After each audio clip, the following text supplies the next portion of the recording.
Hello everyone, it is the third and final day of E3 2015 and I'm joined on stage by Danny O'Dwyer. Hey, what's up, Timur?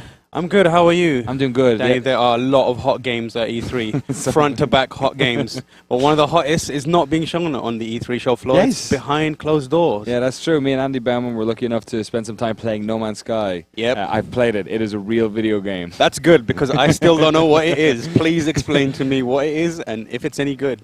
So I guess No Man's Sky is, like they've shown it off and people aren't really sure, like how big is it, how small is it, like what scale are we talking about here?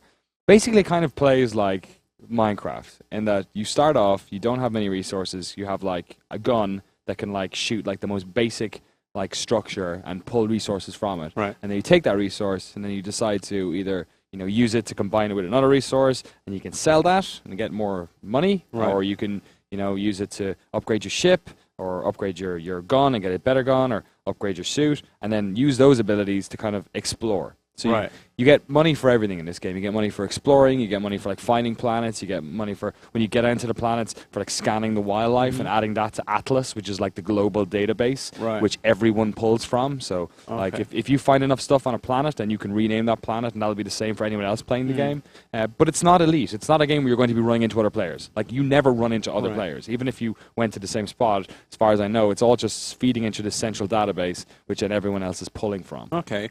And I mean, games like Minecraft, they don't really have a narrative, but when Halo Games first introduced it, they indicated that there will be some sort of focus for this game, like everyone's trying to get to the center of the world, and that's not something we're going to see for a really long time, probably. But is there any indication that we're getting little bits of story in the lead up there, or while you're exploring, is there something that kind of hooks you into a narrative and pulls you along? Yeah, so I think they've been kind of like intentionally obfuscating exactly what the narrative is, because in the same way that like they're not saying like, oh, you can make this many guns. Actually, you can make probably millions because of all the different components you can do, but we'll talk about that later. But yeah, in terms of narrative stuff, like there is no cutscenes, there are no dialogue trees, there's no like people you're meeting, there's no AI you're talking to. The game is a set of systems that you interact with. There are animals that'll chirp at you, and there are like raiders that might shoot at you, or cargo guys who might like want your help to like protect from the raiders. But all this stuff it's kind of implied in the same way in like Minecraft. Like the wider narrative of like the most interesting thing about Minecraft was that after a while it was like things like Herobrine, like is there this character that exists in the world? Some people have seen it, some people haven't, and like how are certain characters linked to other characters, and how do the different like ecologies work? And I don't think it'll be as basic as that. I think they're actually putting in a lot of like little nods and winks that people will be uncovering as you go along. But there definitely is. It seems like there is an overarching like it's not just a random universe like Minecraft. There is a purpose to everything, but they're just not telling anyone. So you have to get to the center of the universe, and I think when all the gamers get to play this game, whenever it comes out, I think what will happen is we will create the story of what that game is. I don't think they're going to be they're not saying like, oh yeah, it's Jesus is in the middle of the universe, or an ice cream is, or whatever. I don't think it's like that. We were discussing this yesterday, and we came up with this crazy idea that because players never meet, imagine like if the kind of like the end game was the moment when two players actually meet for the first time, and it just kind of creates this explosive ripple effect that destroys everything. But what I'm most interested in about the game is kind of like the chance of nothing happening for the longest time, and then something awesome finally happening. Is that something that they're kind of playing up? Because they talked about it briefly on the press conference, Sony's press conference, where he was like, I'm going to go into this planet, maybe something good will be there, maybe not. Was that a legitimate thing that happened, or is that kind of scripted? Because developers have been known to be like, oh, I'm going to do something crazy here, so maybe it'll be, The one thing they scripted there was that they said that one, like the upload point was going to be there. Right. They made that happen in the key or whatever. But apart from that, yeah, it was totally random. And so I got to play the game, and I'm like, fuck, I better pick a good star. Like I zoomed out and I went through all the star systems, and you got that feeling of like complete like insignificance because you're looking at all these star systems and we're all just on this tiny little blue rock and we're all going to die. But then when I picked one, I was like, oh, which planet will I go down to? And I picked this one and like zoomed in my warp jets, and then like I kind of fluffed the landing actually. I ended up landing on the side of a mountain because I didn't trust the thrusters when I went in. And the planet I found was kind of shit. Like there was a couple of little beasts on it, and there was a space station, and then I handed the controls to Andy, and he shot all of them. And the space cops turned up.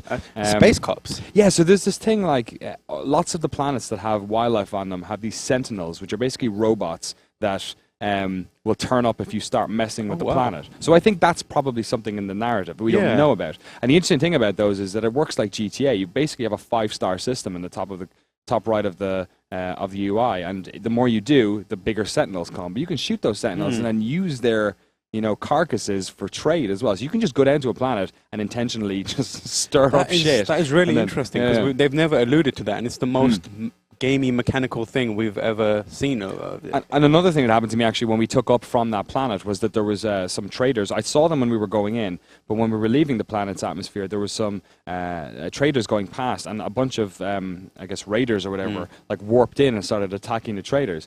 One of them, the cargo hold blew open and a bunch of cargo went out, and then after a while the trader realized, oh, we can't win this fight, and just warped out. And before the raiders got the cargo, Sean like swooped in and like picked up a bunch and blasted out. So like it's that type of game. I think it's like it's beautiful. It's moment to moment. I think people's expectations need to be brought down a little bit in terms of like this isn't a triple A game. Yeah. This is a super well made indie game. Yeah. It looks incredible. It looks really good. It looks better, I think, in the sort of the space stuff. The stuff on the planet looks a little bit rough around the edges. Obviously, they're not releasing it for a long time yet. But I think it's going to be a really interesting game. I think the people who stay with it, Andy made a good point. The people who stick with this and enjoy it will keep playing it. You'll get out what you put in. And it's good to kind of make sure you lower your expectations. I think a lot of people are going in expecting the kind of like crafted experience in something like Mass Effect or something like that. Not with the combat and the kind of like dialogue tree, but like every like race is intricately detailed. And although there might be some information on the types of monsters and wildlife out there, it's not going to be as interconnected and as like set in stone as something like Mass Effect. Yeah, and I think that's kind of cool. Yeah, because we've got loads of those games. So this is like a different type of game. Just when we'll be able to play it, though, is the problem. That is the problem. Any indications? The one thing Sean said was that if I'm at E3 next year, I'll go crazy. So that kind of made me think, I wonder if that means guys might try and get it out before this time next year. I think the sense I get from that camp is that they really want to say release date. I think that they're under. I feel like the team also doesn't want to say release date because then they have that pressure and they have a lot of expectation on it. So what I think what's going to happen is, I think by the end of this year, we will definitely know when it's coming out. I think probably, I wonder if Gamescom might be when we see it. Yeah, maybe. But to be like, if I was a betting man, and I don't like betting on these things because I get them wrong relatively as often as I get them right, I think we'll see it in the next 12 months, I think. Excellent. Well, thank you for joining me to talk about No Man's Pleasure. Sky. Oh, actually, one more thing. We've got one other thing I didn't talk about, but Okay. we'll talk about it on The Point tomorrow. So watch The Point on GameSpot.com tomorrow for a fun little thing actually about No Man's Sky. There you go. And for more E3 coverage, keep it GameSpot.